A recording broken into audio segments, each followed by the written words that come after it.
When Harry Potter and the Cursed Child was released, one of the most shocking revelations was that Lord Voldemort, the Dark Lord himself, had a child with none other than Bellatrix Lestrange. For fans of the Harry Potter universe, this revelation was unexpected, leaving many questions. How did this even happen? When could they have conceived a child? Why was this detail left out of the original books? Let's dive deep into the timeline, clues, and theories to understand how Bellatrix Lestrange and Voldemort came to have a child. Hi guys, welcome to another video of Certified Potterheads. First, let's begin with what we know from the Cursed Child. The play introduces us to Delphi, a character who later reveals herself to be the daughter of Voldemort and Bellatrix. According to the timeline in The Cursed Child, Delphi was born before the Battle of Hogwarts, meaning her conception had to occur sometime during the latter part of the Harry Potter series. Most fans speculate that this would have been between the Half-Blood Prince and the Deathly Hallows. When could this have happened? Now, this leads us to an important question. When, exactly, could Bellatrix and Voldemort have conceived a child? There are two critical moments that are often pointed to as the most plausible timeframes. The first theory suggests that Delphi could have been conceived at some point during Harry Potter and the Half-Blood Prince. At this point, Bellatrix is still intensely loyal to Voldemort, and they are both deeply involved in their efforts to strengthen the Dark Lord's grip on power. One important thing to remember is that Bellatrix was always very close to Voldemort, even more so than other Death Eaters, which could imply a more intimate relationship. It's possible that during this time, hidden away from the public eye, the two could have had a secret relationship. Another popular theory places Delphi's conception between Half-Blood Prince and Deathly Hallows, possibly at Malfoy Manor, where Voldemort and Bellatrix both spent significant time together. We know that Bellatrix was fiercely loyal and obsessed with Voldemort, to the point where she viewed him almost as a godlike figure. It's plausible that, during their time at the manor, away from most prying eyes, their relationship became more than just that of master and servant. This would also explain why no one in the Death Eater circle, including Draco Malfoy or the other Malfoys who lived there, made any mention of Bellatrix's pregnancy. Bellatrix's devotion to Voldemort. Bellatrix's devotion to Voldemort was never in question. Throughout the books, we see her deep infatuation with him. She was willing to do anything for him, and her loyalty never wavered, even in the face of danger or death. But could that loyalty have extended beyond simple admiration? If we take a closer look at Bellatrix's character, it's clear that she not only admired Voldemort's power, but was infatuated with the man himself. Her obsession with him was so extreme that it's not hard to imagine a deeper, personal relationship developing between the two.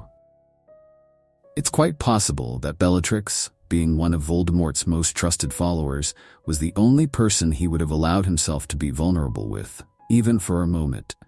It's an eerie thought, but considering the twisted and dangerous nature of both characters, it's not out of the question. Why was this kept a secret?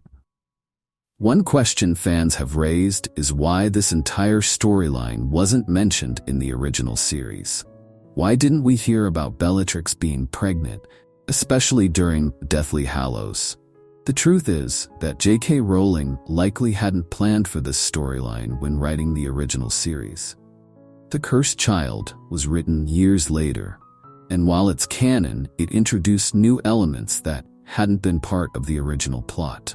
However, if we think within the context of the story, it's likely that Bellatrix kept her pregnancy a closely guarded secret.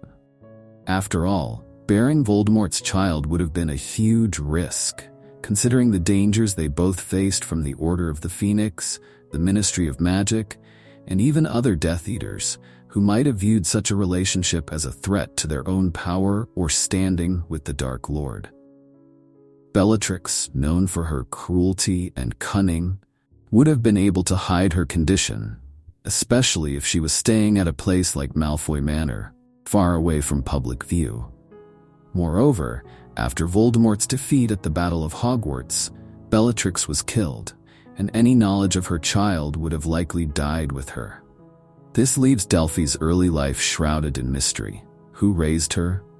Why didn't anyone know about her existence until many years later? Who raised Delphi? In The Cursed Child, we learn that Delphi was raised by a Death Eater known as Euphemia Roll, though the details of her upbringing are vague. It's possible that Delphi's existence was kept hidden by those still loyal to Voldemort. Her upbringing would have been deeply influenced by the remaining Death Eaters, likely feeding her the ideology and mission of continuing her father's legacy.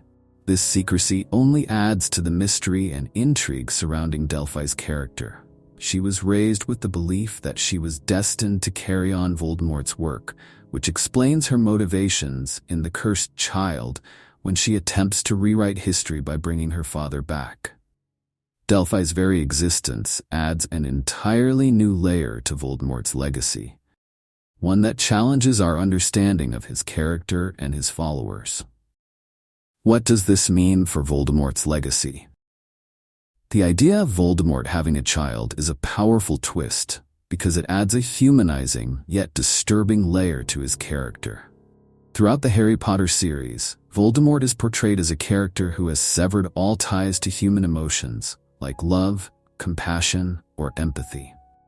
His desire for immortality was rooted in the belief that love made people weak. And yet, The Cursed Child reveals that even Voldemort, who sought to transcend human limitations, left behind a human legacy, his daughter.